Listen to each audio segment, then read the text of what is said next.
everyone, and welcome to today's webinar on optimizing your facility security investment. I'm Ann Cosgrove, the editor-in-chief of Facility Executive Magazine, and this webinar today is presented by Everbridge, an enterprise software company that offers applications which provide information about critical events to help with personal safety and business continuity. Before we get started, I'd like to cover a few housekeeping items. Please note the control panel on your screen. This is where you can submit questions in the question box in that panel. You can send your questions in at any time, and they will be addressed by the speaker after his presentation. Also, please note the orange arrow on the left side of your control panel. Checking on that arrow will either expand or collapse the panel, so please be sure it is expanded so you can access the question box. Also, if you experience a technical difficulty or have a non-content related question, you can also send a message to us in that question section, and someone will answer you privately. If you're interested in a continuing education credit, please note you'll receive a certificate of attendance in an email from Facility Executive after this webinar, and you can report that to your association for the CEU. Now let's jump in. I'll introduce today's speaker, Daniel Bloodworth. Daniel is Director of Emerging Technologies at Everbridge, and he operates at the intersection of business and technology, advancing the role of IoT, that's Internet of Things, in Everbridge's critical event management strategy. Daniel is a seasoned security products thought leader and practitioner, having designed and delivered mission-critical security integration projects for over 10 years. He's responsible for evolving the Everbridge IoT products and strategic alliances to best serve the company's customers. So we're looking forward to a nice presentation from him and, of course, your questions at the end. Thanks so much. Good morning, Daniel. Hi. Hey, good morning. Thanks, everyone, for joining us today. Now, before we really start today's webinar, I wanted to just set the scene for what we will all hopefully be looking to achieve. In today's world, technology is, of course, a crucial part of any effective security strategy, but it only delivers value if that investment also aligns with our larger organizational goals. Ultimately, our job when it comes to security is always the same: to keep people safe, to keep our assets secure, and to keep our operations running. Averting losses and reducing liabilities are a core part of the function. But beyond that, our organizations may have other strategic objectives that we also need to align with. We often see security operations that are struggling to scale up or to meet their organizational needs, because doing so means more people, more training, more guards, more facilities, and ultimately just more cost, at a time when many organizations are actually looking at ways of reducing operating expenses. So a technology investment for that purpose, if we're trying to scale up our operations, for example, should also look at how that technology can make us more efficient. For example, one logistics company that we worked with was able to reduce the number of manual processes by about 50%, which freed up their security teams to take on additional responsibilities and thereby create more value for their business.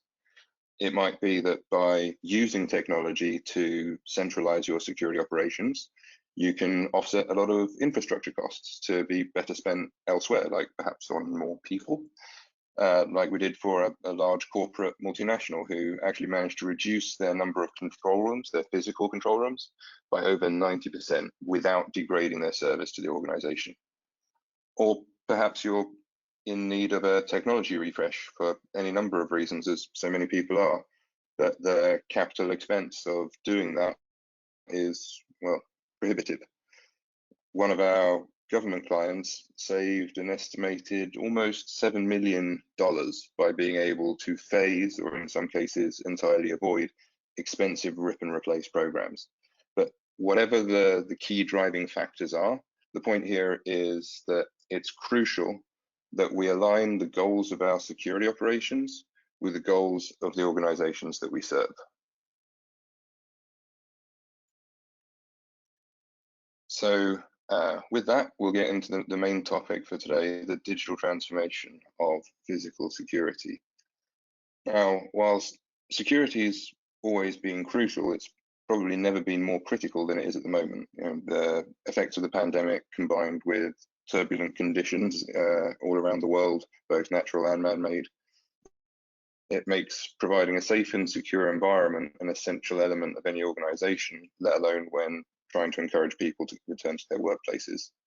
And I found it interesting that actually back in 2019, Facility Executive surveyed some key players in the security and life safety markets and asked what are the most common challenges that they discuss with their FM customers.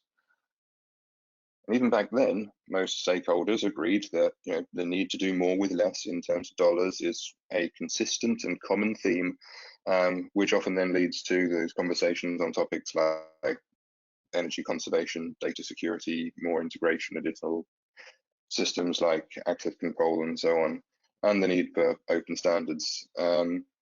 Basically, digital transformation to create smart facilities or smart buildings. And now, as many businesses look to adopt longer term hybrid working models or the like, smarter security applications can definitely assist owners and facilities managers in understanding how their buildings are being used, allowing them to make better informed decisions on how to optimize the use of their real estate. If we have a look at the slide here, we just put some of the key pillars and the key considerations for making those steps towards digital transformation. Of course, we've got the proliferation of devices, smart sensors, IoT devices, whatever we want to call them. And almost every organization is going to see these sensors, these devices increasing over the coming months and years. Then we've got the data and the security of that data and the importance of being able to not just collect and structure that data, but also being able to make sense of it and presenting it ideally back to the different stakeholders inside of the facilities who can make use of it. We've got the acceptance of the fact that there will be legacy. Very few people find ourselves in the position where we are starting from a blank canvas. So there's going to be legacy systems which probably need to be integrated, or at the very least, we need to reference them and take them into account for any strategy or any plan that we put in place. With all of this, we need to make sure that we keep focus on user experience. So making sure that the systems that we put in place are not just functional, but they're also going to be able to deliver the experiences to the humans who are using them that's required, and that we benefit from things like automation in order to reduce the number of menial tasks, reduce that overhead of process and procedure, which can be better served by having automated workflows taking care of them. Now, if you are not yet using Internet of Things or smart devices in your facilities, one of the things that we often suggest in order to avoid getting overwhelmed as a good place to start is to start small and implement smaller scale deployments of whatever the technology investment is that you're looking at making. And that way you can gradually scale it up as you get experience with it. You can evaluate the return on investment that you're getting from it, and adapt to newer ways of doing things. But doing that requires that you have the right foundation in order to start building on, which is what we're going to get to next. If we look at the universal requirements across any security or FM operation, it always looks like some version of what you see towards the top right of this slide, where we've got the requirement to assess diverse data sources. We need to establish context and locate things like who needs to know and who needs to respond. We need to take some sort of action according to some sort of process, and we need the ability to analyze it retrospectively. So, therefore, any system that you're investing in today should at least be contributing to one of these four key capabilities. Because in order to respond effectively to any type of critical event, or any type of event really, organizations need these four key capabilities. They need to know early about any potential threats or risks or security incidents. They need to be able to know that situation, which means understanding who and what is impacted and a lot more. They need to know what to do and to be able to take action with speed and precision. And they need to know how it went and what to do next. Those are fairly universal capabilities to which any investment should be contributing. So where are the challenges? Well, if we start with the first stage, the assess stage, and this is the bit that's contributing towards you knowing early. You need to know what happened, what's happening now, what else is going on, what's the impact. And we know that in many cases, for many facilities, the security operations have grown normally over a considerable period of time, introducing new systems incrementally to address different or specific pain points and to add individual value to your organization. In the last couple of years, we know a lot of focus has come on things like physical access control with high turnover and less consistent timings in the workplace, meaning that smarter access solutions can provide great value, whether that's using things like smartphones with NFC or biometrics or any number of other innovative solutions that we've seen. CCTV has also been very important, or video surveillance, allowing facility managers to maintain remote oversight of their buildings whilst not always being present. And more and more people are turning towards VSAS style solutions or hybrid versions that support external connectivity. And of course, similarly for intrusion detection systems, they've become even more important when some of our facilities might be standing empty for longer periods of time. Now, not that long ago, you may have been able to make do with these rather basic security systems. But nowadays, many organizations are relying on a raft of additional technologies in order to best protect themselves from both external and internal threats. In our research, it showed that in addition to the different types of systems, about 90% of all organizations are, unsurprisingly perhaps, using security systems and devices from multiple different manufacturers. The more interesting statistic that we found was that a large number are even using technology from more than 10 different manufacturers, which creates an overwhelming amount of disjointed data to make sense of. It creates very noisy security environments which are reactive, they're hard to scale. You create those silos of information. And making sense of all of that information from the various systems, well, it's hard when there's nothing going on, but what about when something actually does happen? So one of the things that we often see people doing when starting to approach the idea of integration and connecting their different systems together is doing exactly that. It makes logical sense that we connect our access control and CCTV system together. So that's just one integration. Yeah, but I also want to connect my visitor management system, of course, to my access control system. And it probably makes sense that we connect our license plate recognition system to the same thing, so that a guest turns up or a visitor turns up, we can let them into the parking. And now I've got just 4 systems, but I've actually got 6 integrations in order to try and manage. Perhaps we should integrate the intrusion detection system so that that now becomes 10 integrations for 5 different systems. And I think you can see where this is going. We want to connect the building management system. Now we've got 15 integrations to manage. Now we want to connect our intercom system. Now we want to connect our fire alarm system, analytics or other systems. And the amount of integrations that need to be managed as we start adding these different systems in, it very, very quickly becomes not manageable, frankly. And the impact now of making one change to this massive web of integrations, it has knock-on impacts all the way down the line.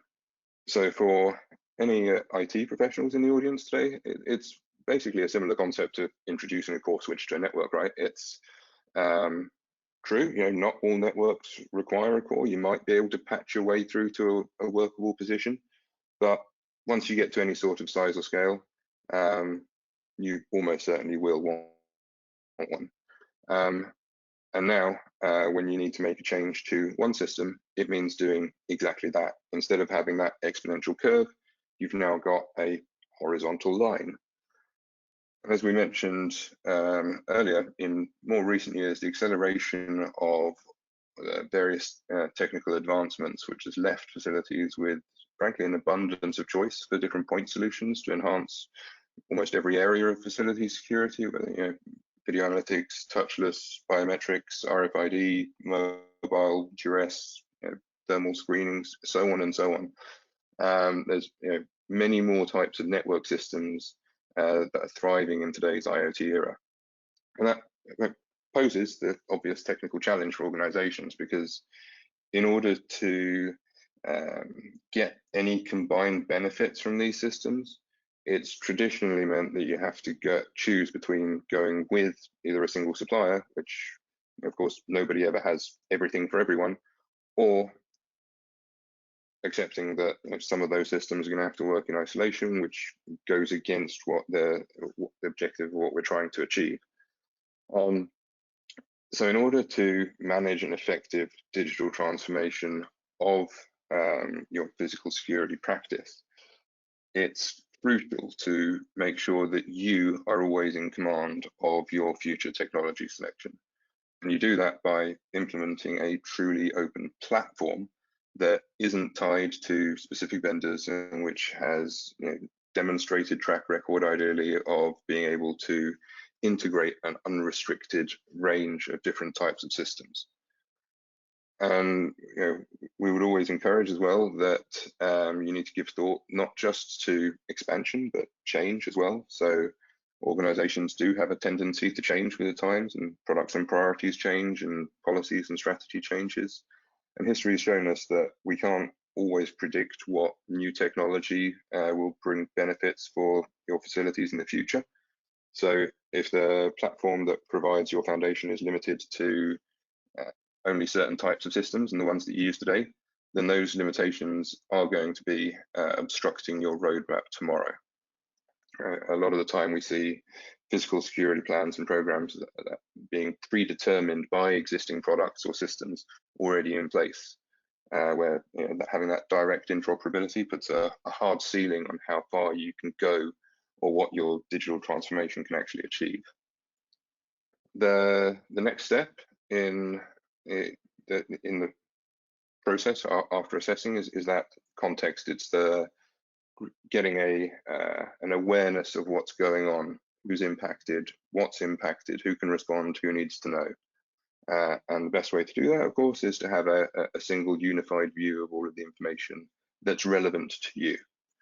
Now, important to note here as well that, contrary to what some people might initially think, simply integrating all the different systems into that single point in the middle doesn't actually give you any situational awareness. What you end up with is an overwhelming amount of data from all those different systems, which makes it even more complicated for the human user to actually understand what the real situation is, potentially even more complicated than it would have been with different systems in the first place. So if the systems deployed are too complicated to operate, we know what's going to happen. The operators are going to either discontinue relying on them as a tool, or at the very least, you're not going to get the maximum benefit out of them. So that's where the importance of the user experience comes in, because if the technology investments are not adding value to the people who are driving them on a daily basis, what's the point? The easiest way that I normally frame situation awareness for our users is by asking them to think about what for many people is, the worst case scenario, when there's lots of things that are going on at the same time, and all of a sudden your boss calls and asks you, what's going on right now? How confident are you that no matter when that call comes, no matter what else is happening, that you're always able to immediately respond with an accurate picture of both the current situation as well as what you're doing about it or you're going to do about it? Because to your boss, that might be the very definition of value. So the common operating picture it needs to not only just integrate and consume data from all of these different systems, it needs to also be intelligent enough to know how to present only the relevant information and not overload users with information that, well, they don't actually care about. And that applies to your organization as a whole, because you may be the case that you have different user groups who are all using the same common operating platform, but for different purposes. Once you start being able to do that, now you start enabling your users to not only become smart users, but more aware users. So then we get on to the bit where we're actually going to do something. We've got a situation. What happens now? Who should do what? What playbooks need to be activated? What workflows do we need to follow, and so on? Now, unfortunately, when dealing with security, speed of response not only affects your bottom line, but it can also, of course, have very serious consequences when dealing with life safety or other security applications. So waiting for users to notice something before taking actions, well, it's a risk, and sometimes a liability that is frankly no longer really acceptable. And it's one that can be so easily avoided with technology today. Automation enables you to no longer rely on your users to know your entire security environment off by heart, and it avoids losing precious time switching between different applications and different lookup lists when doing something as simple as perhaps just finding where the nearest camera is to the alarm that's gone off. Now, that's assuming that your users are well trained enough that they actually remember the exact process your organization has prescribed for any given situation, and that they can remember that in a time of potential crisis. So if your users are going to be able to answer the question of what's going on, then without using automation, you're relying on them being aware of everything that's happening in every single different system, and then being able to draw associations between the different events in all of those different systems in their heads. And that's no longer really reasonable with the amount of systems that we see today. And beyond that, the importance of orchestration, kind of beyond automation, when we talk about orchestration, is the ability to break down all of these different silos of data.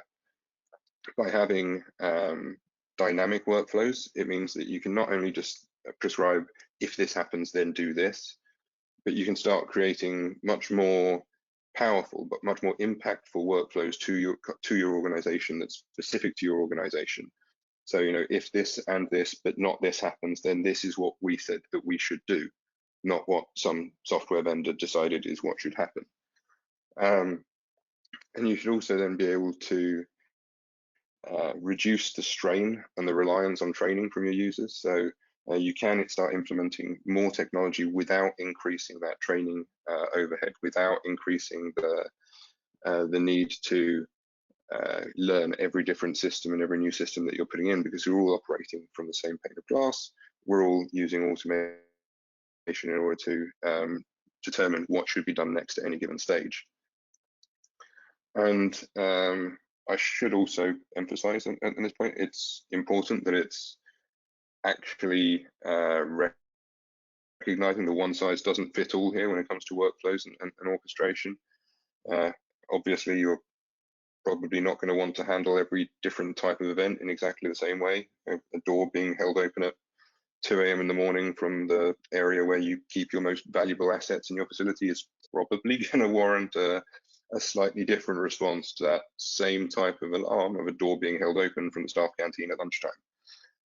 So it's really, really important that when you're implementing your digital SOPs, your digital processes, that you ensure that you've got the ability to change, and that you're able to work on a platform that can actually adapt based on any given situation that's going on. And then, like I said, with the data, start filtering that into a single source of truth, rather than all of that data being distributed in different systems. Now you're starting to get much higher level of confidence in order to answer that what's going on question. So why is that conductor capability in terms of breaking down those data silos so important? Well, any of the people here who've tried to get data retrospectively out of perhaps just a single system, they'll know that it can often be quite a laborious, shall we say, and time-consuming process if you're effectively trawling through audit logs of unfiltered data. Now start multiplying that effort again exponentially if you want to cross-reference the events with more systems, so 1, 2, 3, 4 more systems. Then you have to try and figure out, has this happened before? What happened before? What did we do? What worked well? What could we do better? Perhaps where should we invest next? If you want to do that sort of reporting with any degree of accurate detail, potentially without digital transformation, you'd be setting aside several hours and involving multiple different people or departments to do that, and trying to get all of that data from each of those different silos into something that at least resembles an accurate report of activities. But by having a single source of truth, your platform now has the ability to structure all of that data with orchestration automatically. That should let you then create dashboards to visualize the data that's relevant to you at any given time in the best format for what you want to see.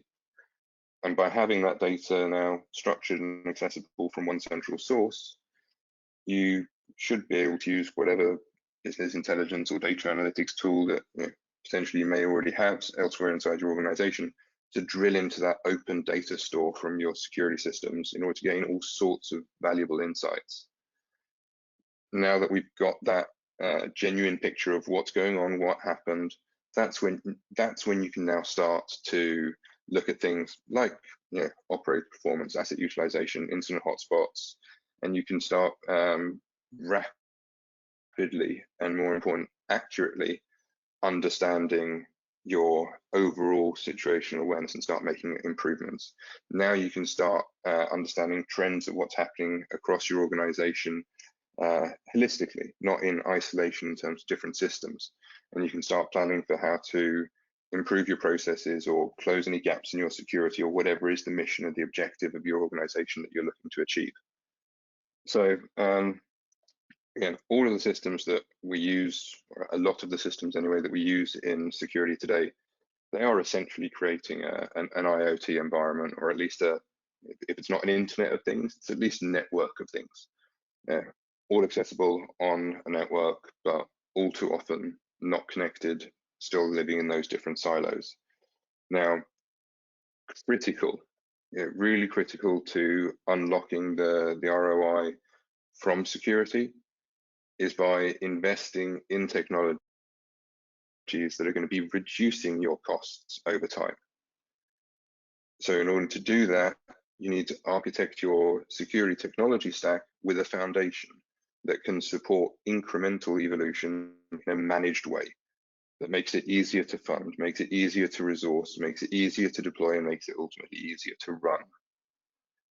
And that's exactly what Control Center does. It works by taking all of the inputs from your disparate security technologies and integrating them through a fully scalable integration engine. And we know that what you do with all that data, that's what matters.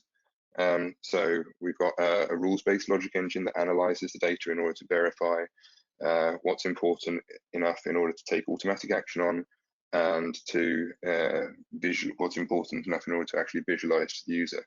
If it is important enough for the user to be made aware of and potentially take action on, the system should allow you to define how that event should be visualized so that it's presented in the most appropriate way without getting in the way of something else that potentially could be more important. So that really is situational awareness. And in doing that, it enables your users to have a single common operating picture that's not overwhelming or overloading the users with too much information. And it allows your users to make the best informed, insightful actions for your operations. Now, just going back to where we started at the beginning of today's session, security, and in particular, corporate security, is changing. And most here will probably agree that it's now changing faster than it ever has been before. And unfortunately, I think it would be fair to say that physical security has historically not been the most inclusive of functions, should we say? And it's persisted for quite a long time with old adages like, this is how we've always done it, or if it's not broken, then don't fix it.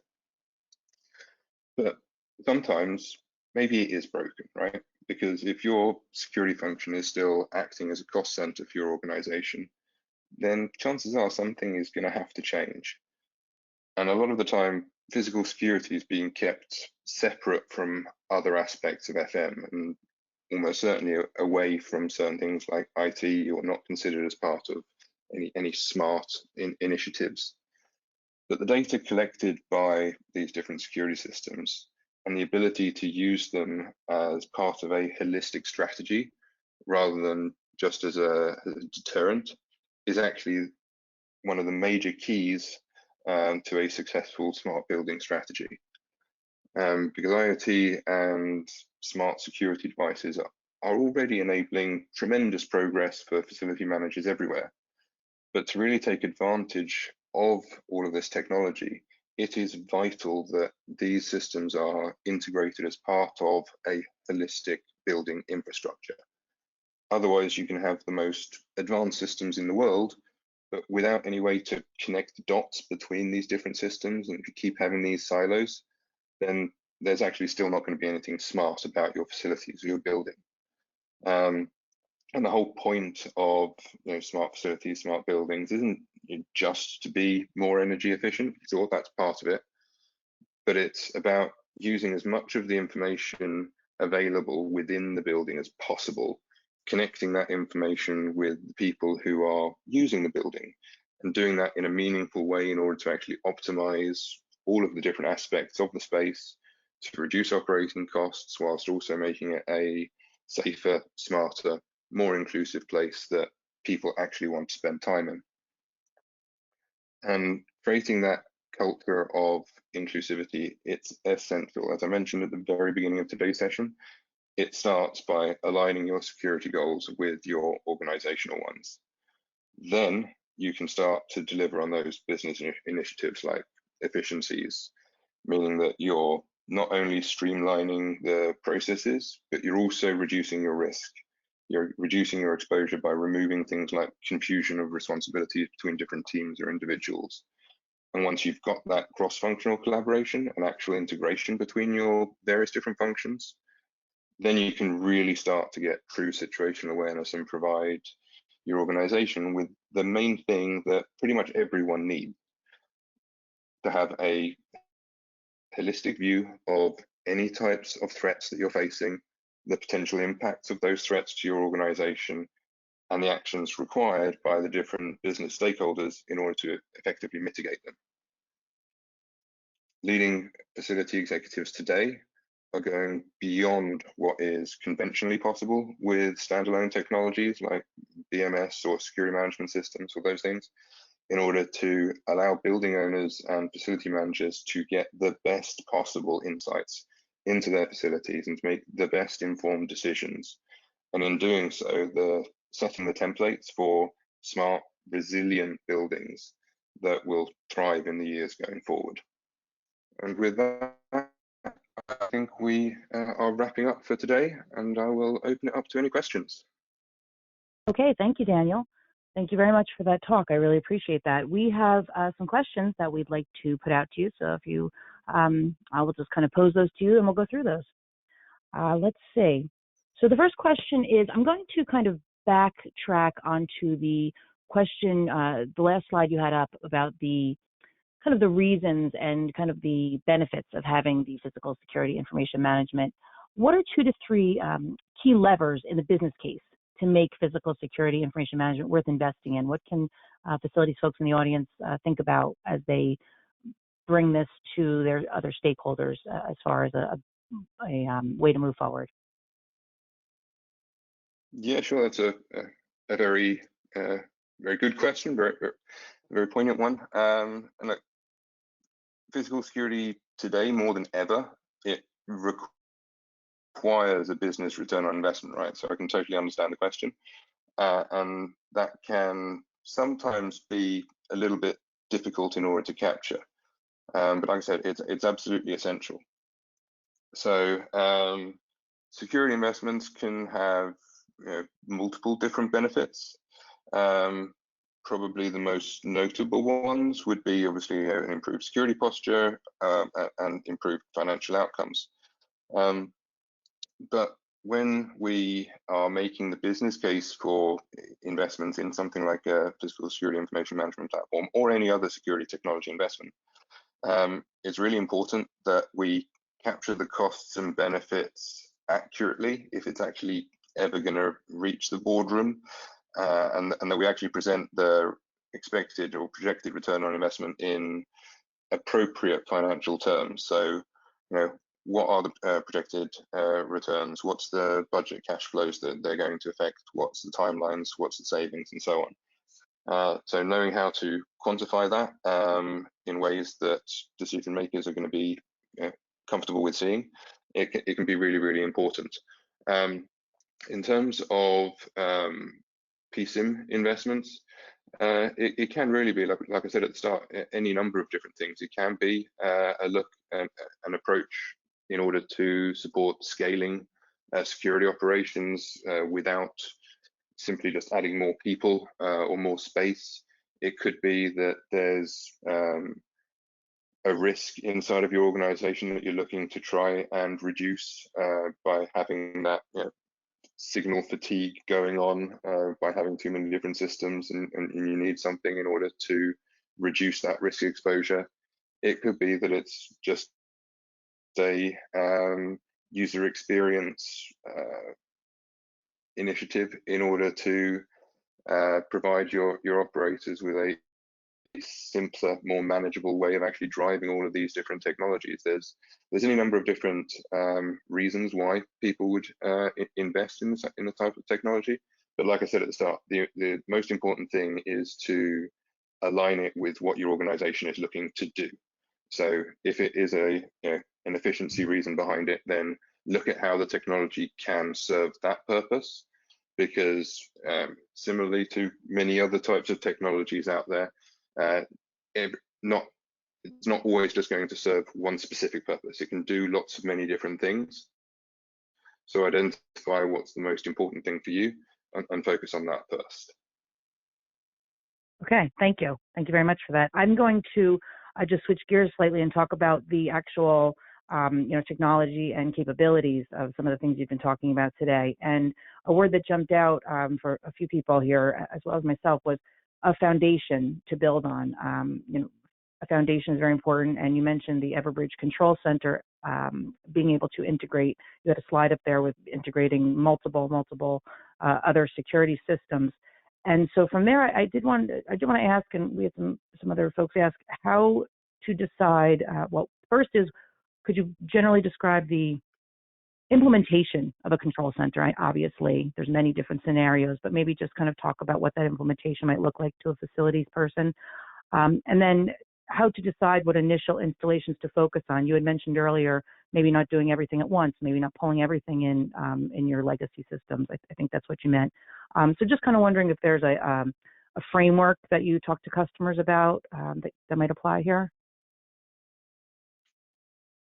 Yeah, 100%.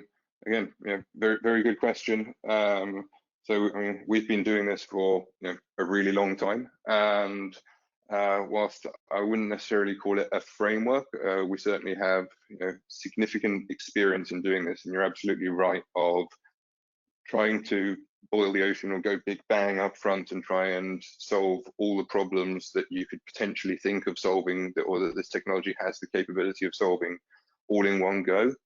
It would definitely not be the way that we would recommend approaching these types of initiatives.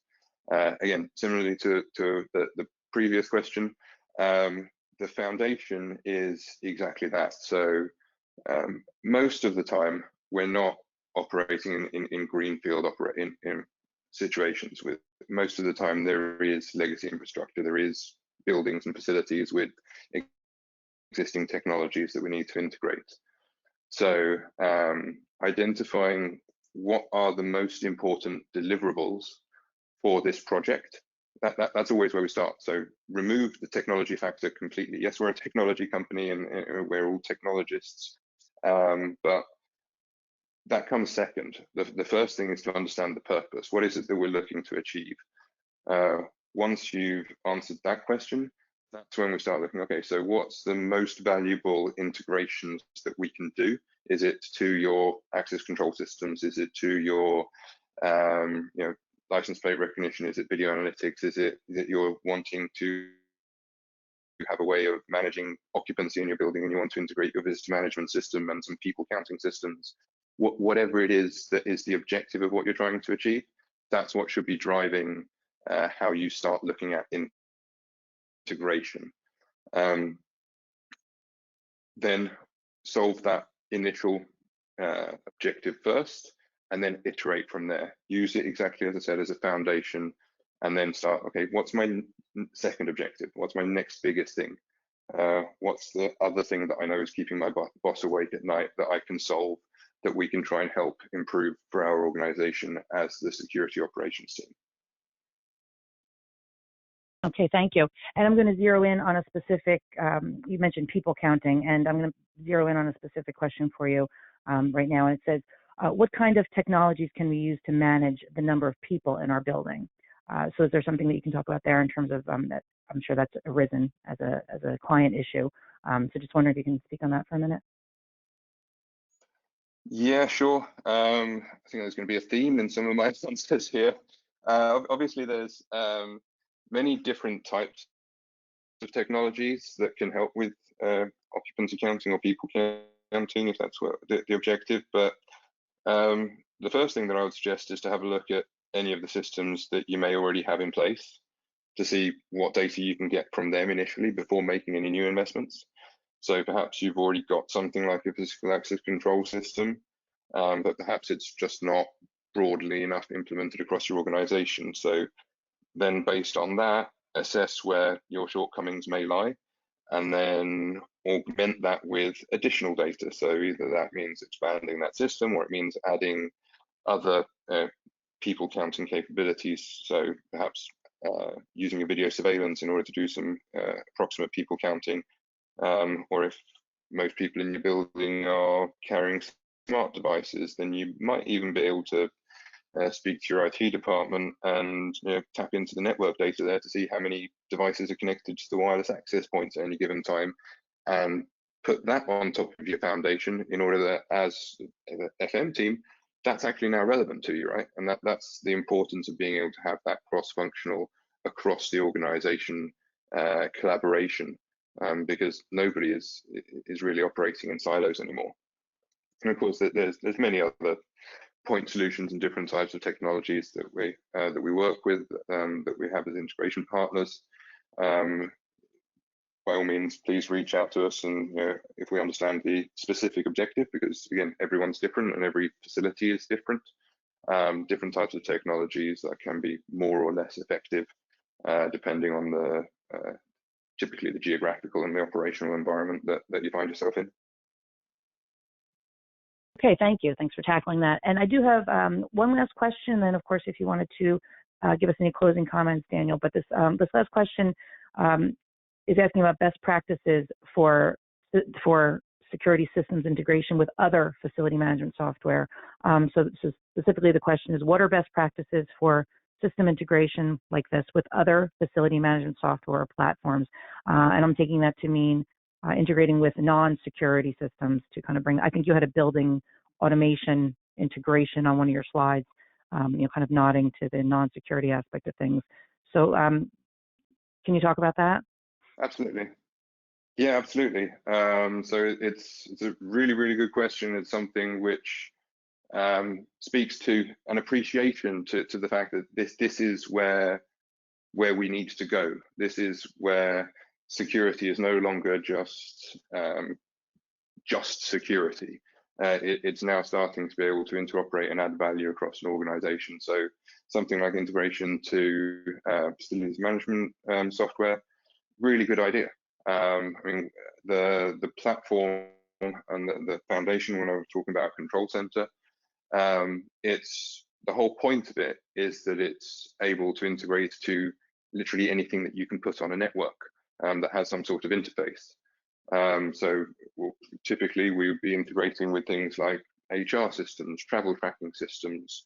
It might be integrating into your Active Directory or to your networking tools. It might be your ERP systems or like I said, the other facility management systems, in order that we can start expanding the value out of just this deterrent kind of security is just about stopping things from happening, into where security as part of facilities is actually adding value, because we're now adding complementary data. We're now adding complementary data points to other parts of the organization.